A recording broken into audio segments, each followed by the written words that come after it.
Bonjour Christelle. Mais bonjour Marie-Hélène, tu vas bien? Oui, très bien. Nous revoici pour un nouveau sujet qui est l'allaitement au long cours. Et donc, tout d'abord, Christelle, quelle est pour toi la durée normale dans l'allaitement? Attention, c'est une question piège. Eh bien, c'est autant que la mère et l'enfant le souhaitent. Quand tout va bien, pourquoi arrêter une histoire qui fonctionne bien, qui fait du bien à tout le monde?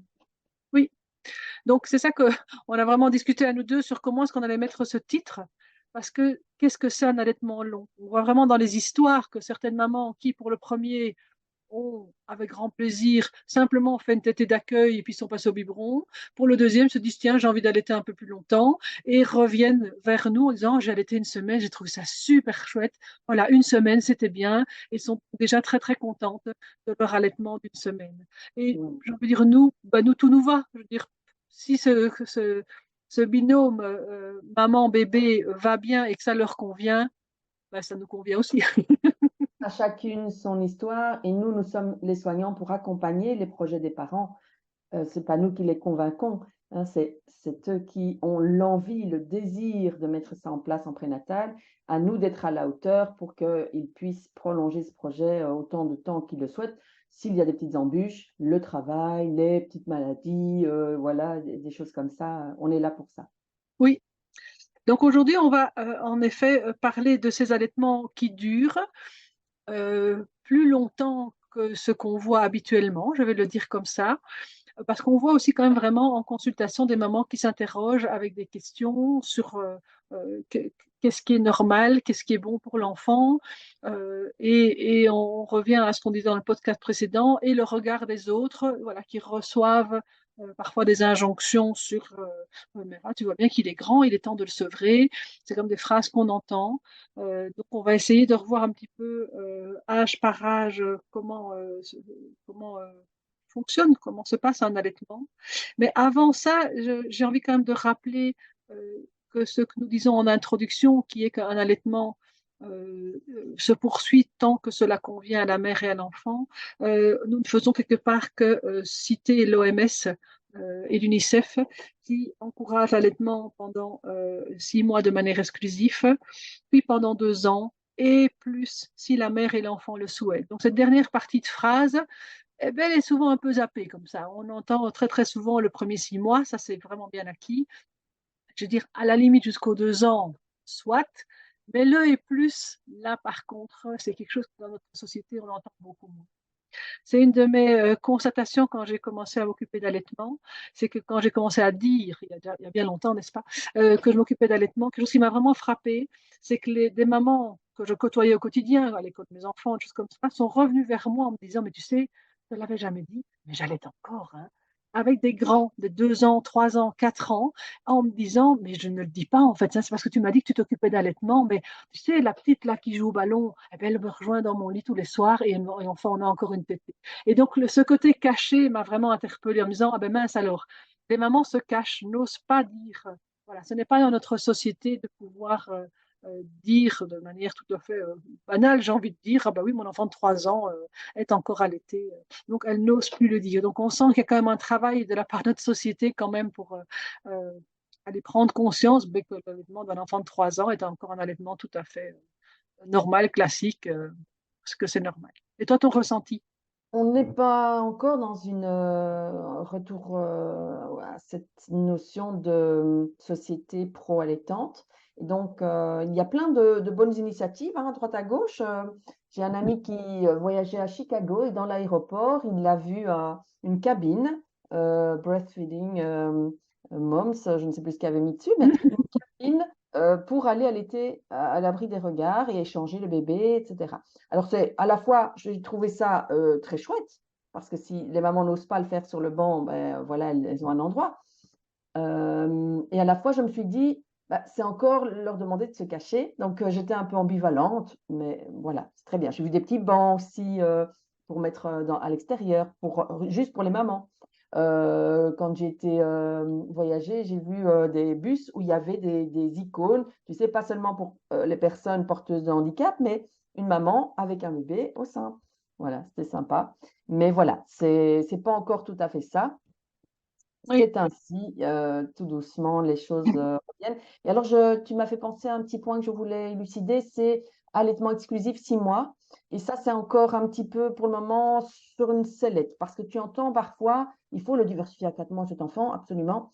Et donc, moi, je pense quand même qu'un bébé qui a été allaité au sein et un bébé qui a été allaité au biberon de lait artificiel, c'est pas tout à fait la même chose dans le sens où cet allaitement au sein, la mère, elle a mangé des choses, voilà, les allergènes étaient dans son lait et ce bébé, il a eu une familiarisation douce pendant tout cet allaitement. Donc, en fait, il est déjà familiarisé aux allergènes de la famille, de l'alimentation de sa famille.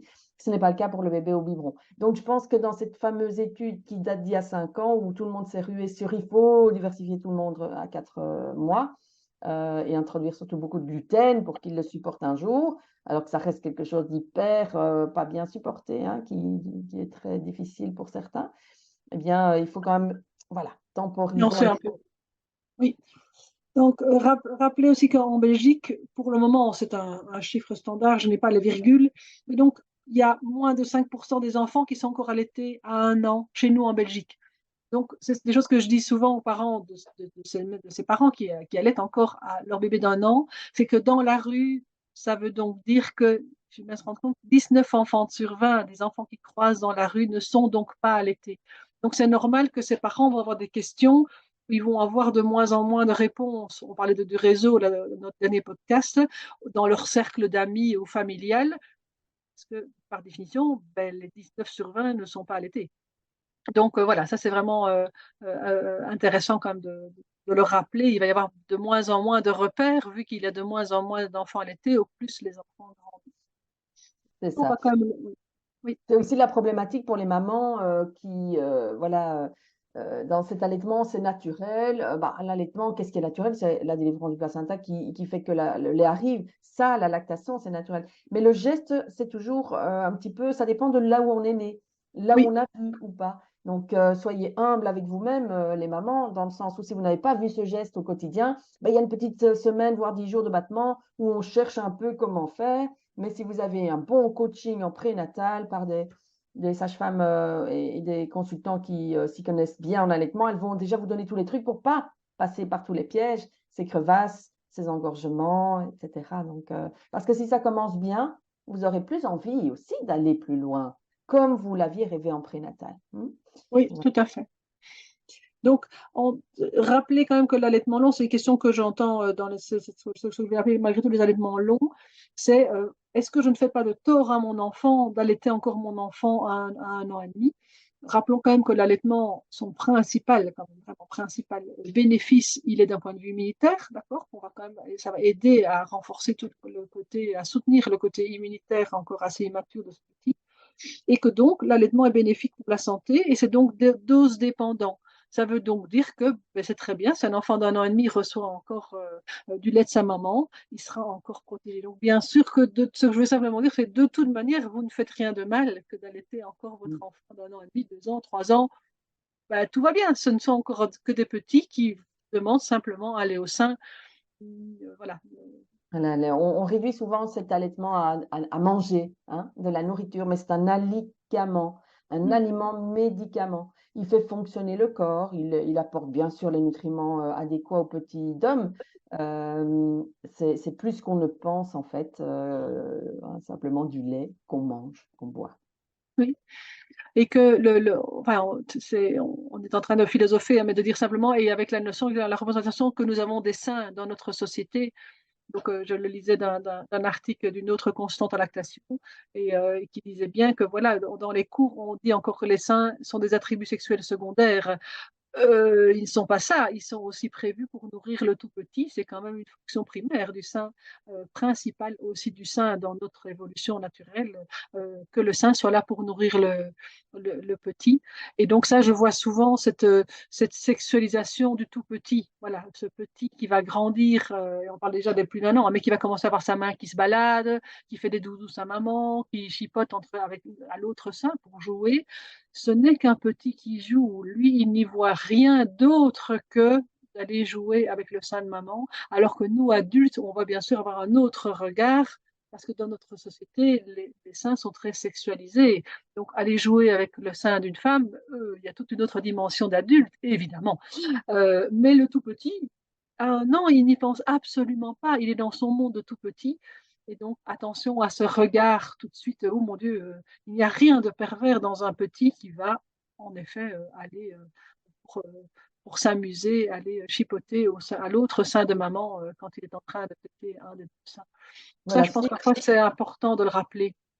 si vous recevez des remarques comme ça, vous les mamans, pensez bien que ça part pas d'un sentiment négatif de la personne qui Non, est en c'est train sûr que de non. faire d'elle, mais ça vient de quelque chose qu'elle a vécu, qui l'a voilà, qui l'a heurté, de la société dans laquelle elle a grandi, elle, et dans laquelle elle était femme quand elle était devenue mère, et où c'était voilà, différent. Et voilà, c'est tout. Donc, il faut juste laisser glisser et continuer votre projet comme vous l'entendez. Tout à fait. Qu'on disait dans notre société, pour faire de point de vue un peu chronologique, de 0 à 1 an, l'allaitement est quand même très souvent vécu comme normal. Hein. Je veux dire, même fortement encouragé. Là, c'est un autre débat, mais c'est même l'inverse, parfois la pression qu'on met pas sur ces jeunes mères parce qu'il faut allaiter. Ça, voilà, ça, c'est pas l'idée non plus.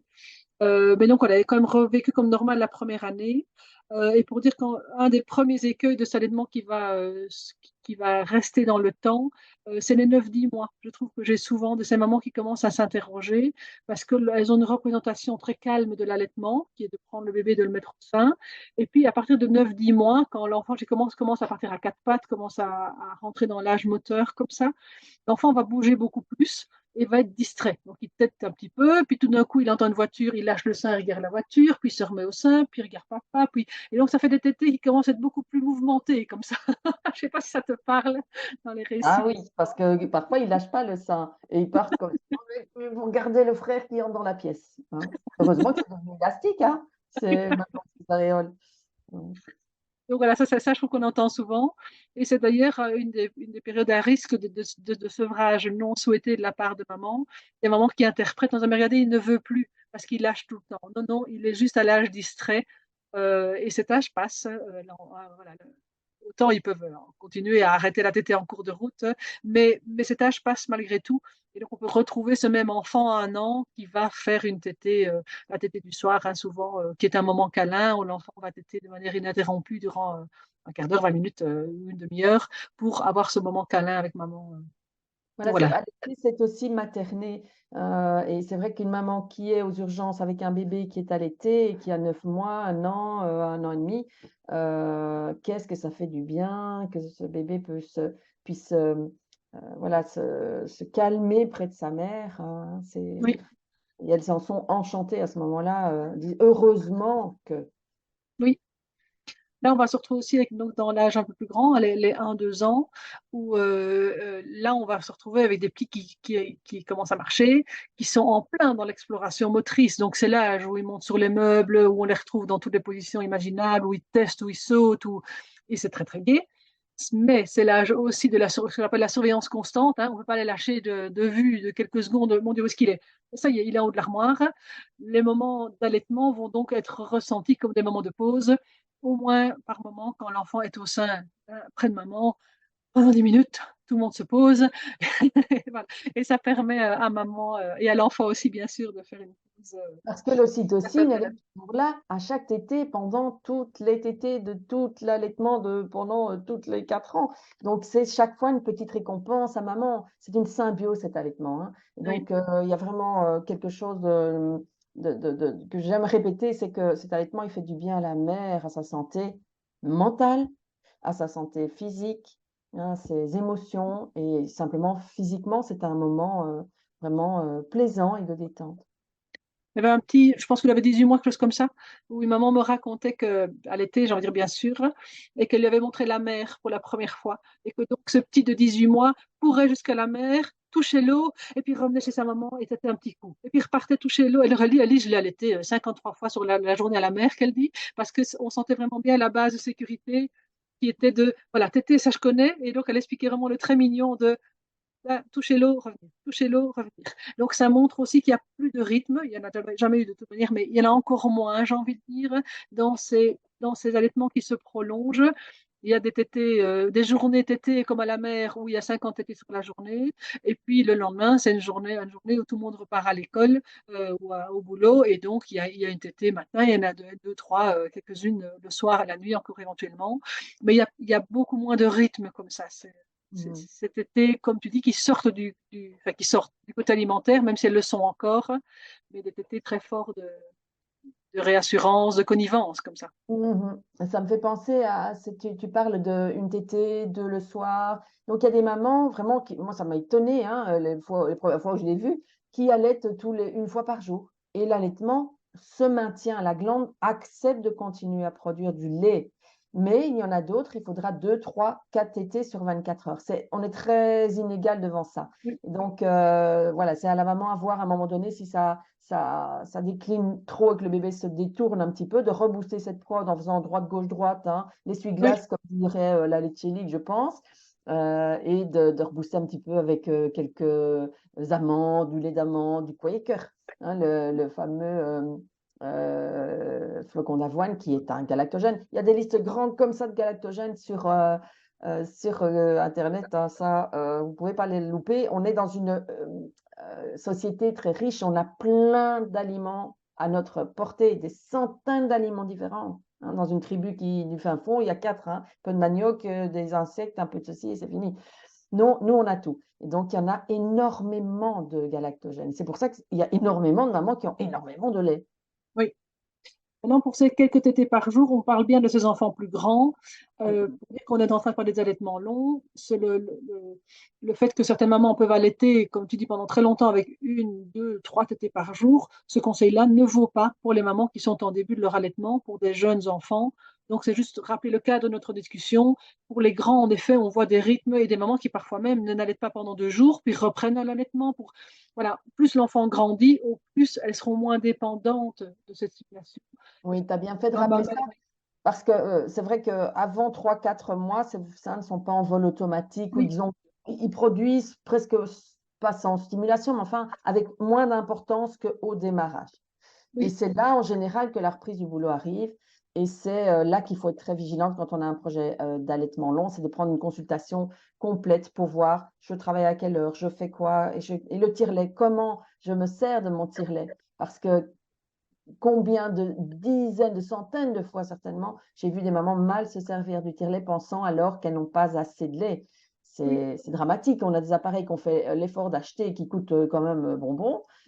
C'est quand même intéressant de savoir s'en servir adéquatement. Et pensons bien qu'un tire-lait, ça aspire. Mais un bébé, ça masse aussi. Hein. Ça masse même beaucoup hein, pour transférer le lait avec un petit peu de pression d'aspiration, bien sûr. Mais donc, le tire-lait, il ne fait qu'aspirer. Donc, un petit truc, rajoutons la compression du sein. C'est une compression à main pleine, la paume, comme si on voulait vidanger une éponge et on ne lâche pas l'affaire pendant 30 secondes, une minute. Ça peut vraiment faciliter la récolte du lait au tire. Et donc, en effet, donc pour les grands, on va avoir des histoires d'allaitement comme ça, où il y a beaucoup moins de rythme. Et c'est vraiment, en effet, intéressant de voir que chaque maman a son rythme ou son non-rythme quelque part avec son enfant. Mais par contre, plus l'enfant grandit, plus dans notre société, en général, ça va mettre l'entourage peut-être mal à l'aise de voir un enfant allaiter. Tout simplement, en effet, un enfant allaité de 18 mois, 2 ans dans le bus va commencer à être jugé comme étant trop grand, comme étant difficile. Donc, dans les petits trucs qu'on a, c'est que l'enfant est assez grand maintenant que pour comprendre que dans notre société, on ne peut pas dénuder maman comme ça en pleine rue. Donc, on peut instaurer avec l'enfant de créer un petit mot de passe, un mot qui n'est compris que par l'enfant et la mère comme étant le mot de passe pour demander à être allaité et qui va permettre de passer parfois un peu incognito comme ça. Et Et donc, c'est oui, parfois comique. Hein. Je ne sais pas si tu as des exemples de petits mots de passe, comme tu dis. oui, voilà un petit mot de passe qu'une maman m'avait raconté que je trouvais adorable, c'est que durant la première année d'allaitement, quand elle retirait son bébé du sein, elle lui disait voilà, c'est fini, fini. Et donc, ce fini, fini est devenu le mot de passe pour que l'enfant qui a eu accès à la parole demande le sein en disant fini, fini. Jusqu'au jour où elle s'est retrouvée à la caisse d'un supermarché où son petit qui en avait marre des courses était là et en train de lui dire fini, fini, fini, fini. Et donc la caissière, toute bienveillante, lui dit, ah ben dis donc, t'as bien compris, hein, les cours sont finis, hein. Et donc la maman m'explique, en fait, elle dans sa tête, elle était morte de rire en disant, mais non, en fait, il demande à vouloir aller téter, en fait, avec ce mot code qui est fini, fini. Et ça permet de pouvoir dire à l'enfant, non, pas maintenant. Là, on est en société, regarde, il y a des gens autour de nous, mais quand on sera dans la voiture ou quand on sera à la maison, alors bien sûr, tu pourras venir au sein. Et donc, ça permet aussi de socialiser l'enfant, parce que malgré tout, il y a des règles de notre société. Et de dire, quand on parle allaitement long, nous ne prônons pas, hein, je pense que tu me rejoindras là-dedans, on ne prône pas non plus l'allaitement sain à l'air, n'importe où, n'importe quand. C'est pas l'idée, c'est de dire plus l'enfant grandit, plus il peut intégrer que ouais, il y a une convenance aussi à intégrer. Il apprend la patience, puisqu'un nouveau-né, ben, ça n'a pas de patience. Après 2 minutes d'éveil, il s'agite, et après trois, il a toute la maternité ou tout le quartier pour obtenir son dû. Mais avec le temps, mais tout ça évolue, évidemment et heureusement. Tout à fait. Alors, on va arriver vers les enfants qui grandissent encore un peu plus, hein, qui sont à 2-3 ans. Là, c'est ce que je disais tantôt, on va souvent arriver dans des allaitements qui sont cachés, hein, qu'on ne va plus dire à l'entourage, voire même des mamans qui disent bien que même aux professionnels de la santé, parfois, elles n'osent plus le dire. Ah non, ça va l'alimentation de votre enfant? Oui, très bien, sans dire qu'en fait, cet enfant est encore allaité. Donc, ce qui fait qu'on voit peu d'enfants. On a l'impression qu'il n'y a aucun enfant allaité dans notre entourage de 2-3 ans, mais en fait, il y en a, mais on les voit moins. Et donc, avec un enfant qui va verbaliser. À 2-3 ans, maintenant, la plupart des enfants parlent bien et ça peut même encore donc, choquer la société autour d'un enfant qui demande de manière très claire, tiens maman, est-ce que je peux téter maintenant? Donc, ça va parfois aussi interpeller l'entourage avec de nouveau pourtant une évolution normale de l'enfant qui apprend à dire ce dont il a besoin. Et Mm. donc, voilà, c'est vraiment interpellant. Et le 2-3 ans, c'est c'est le terrible tout aussi, hein, où l'enfant va faire des crises de colère et parfois devenir très, très exigeant, comme ça, je veux, avec tout l'allaitement va devenir un outil de socialisation, de pouvoir aussi expliquer, mais que c'est le corps de maman et que c'est pas quand c'est lui qui décide qu'on va au sein, c'est quand on est tous les deux d'accord. Quand maman et le bambin sont disposés à aller au sein, qu'on peut avoir à manger parce que introduire la notion de mais maman, c'est son corps. Elle a le droit, bien sûr, de dire ça ne m'arrange pas pour le moment ou je n'ai pas envie, ou il fait trop froid, hein, on est en pleine nature, il fait trop froid, j'ai pas envie de me découvrir. Ça, je trouve que cette notion de consentement, on rentre dans l'âge où c'est vraiment intéressant d'aller développer avec les parents à l'été, c'est donner son consentement pour qu'un autre utilise notre corps. C'est pas rien quand même, hein. Non, c'est pas rien. Et j'ai une petite histoire très courte, mais une petite fille voilà, dès qu'elle a su parler, elle s'asseyait dans le fauteuil, elle montait hein, comme Mowgli, et puis elle faisait comme ça sur le fauteuil, elle faisait à côté d'elle, elle faisait ah si maman, ah si maman. Et alors maman disait je vais arriver, mais je termine le repas. Et elle attendait patiemment, puis elle refaisait de temps en temps un petit rappel. Au cas où. Théâtre là, tu vois. Ah si maman, comme viens t'asseoir à côté de moi que je puisse t'aider quoi. Ouais, c'est ça. Donc voilà, plus l'enfant grandit, plus il y aura moins d'enfants qui sont encore allaités. Donc, quand on arrive aux 3-4 ans, voire même aux plus de 4 ans, ben, la plupart des bambins sont sevrés. Donc, l'enfant lui-même va se retrouver, va à un moment donné, parfois se rendre compte que ses copains, copines eux-mêmes ne sont plus allaités. Donc, voilà, c'est de nouveau des choses où on peut avoir des belles discussions avec les enfants. Vraiment, dans notre société, on décrit vraiment ces moments de tété comme des moments intimes. C'est-à-dire, voilà, c'est des moments de rencontre avec maman où l'enfant se permet d'être encore petit. Ce qui, quand on y réfléchit, tous les enfants de 4 ans ont. Ils sont grands, hein, c'est quelque chose qu'on dit, ah, tu es grand, tu sais mettre la table, ah, tu es grand, tu vas à l'école, ah, tu es... Voilà. Et par moments, ils sont encore de très jeunes enfants qui vont chouiner pour un rien, qui vont... Donc voilà, leur permettre d'être justement encore petits dans quelque chose de bien, bien cadré, qui est de dire, mais le soir, bien sûr, tu peux encore te comporter comme un très jeune enfant, qui est de venir téter près de maman. C'est tout à fait permis, bien sûr.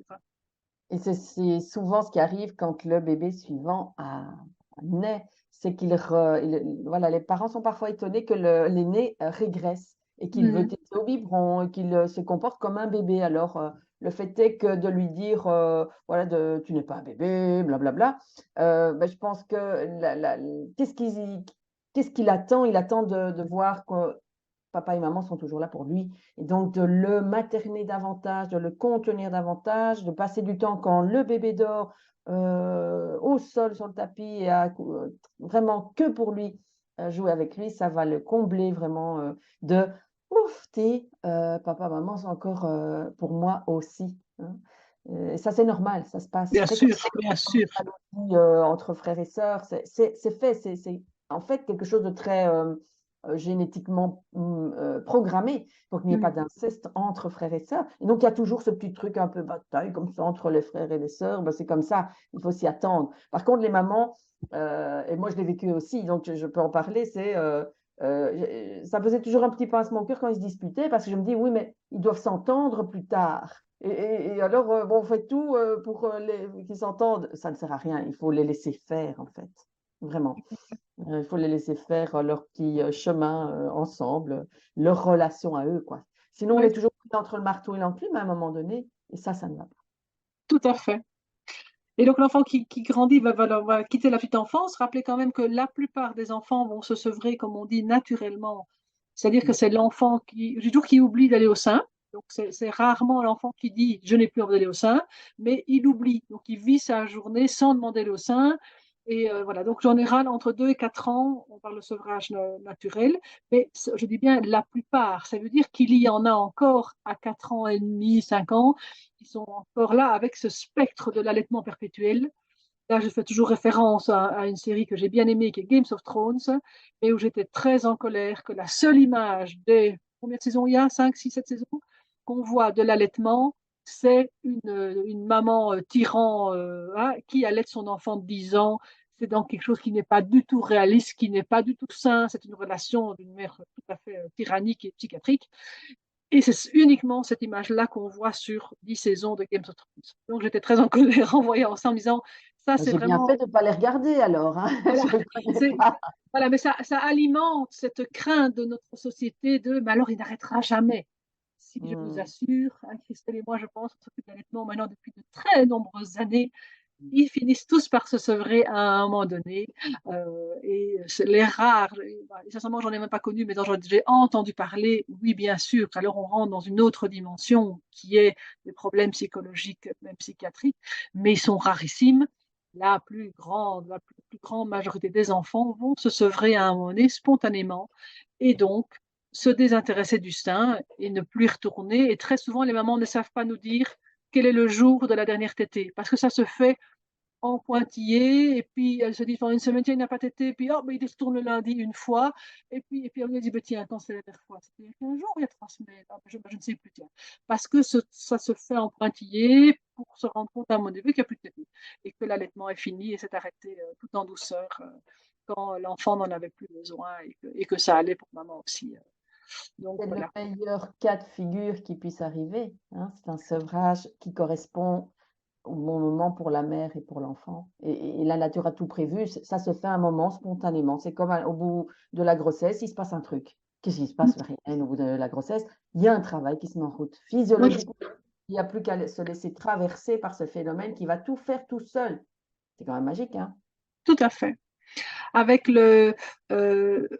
juste pour clôturer, on dit bien, tant que cela convient à la mère et l'enfant. Donc c'est quand même, souvent non, mais quand même, ça arrive quand même de temps en temps, des mamans qui disent bien que l'allaitement, elles le font pour leur enfant parce qu'elles sont persuadées que c'est bien, parce que leur conjoint l'encourage, etc.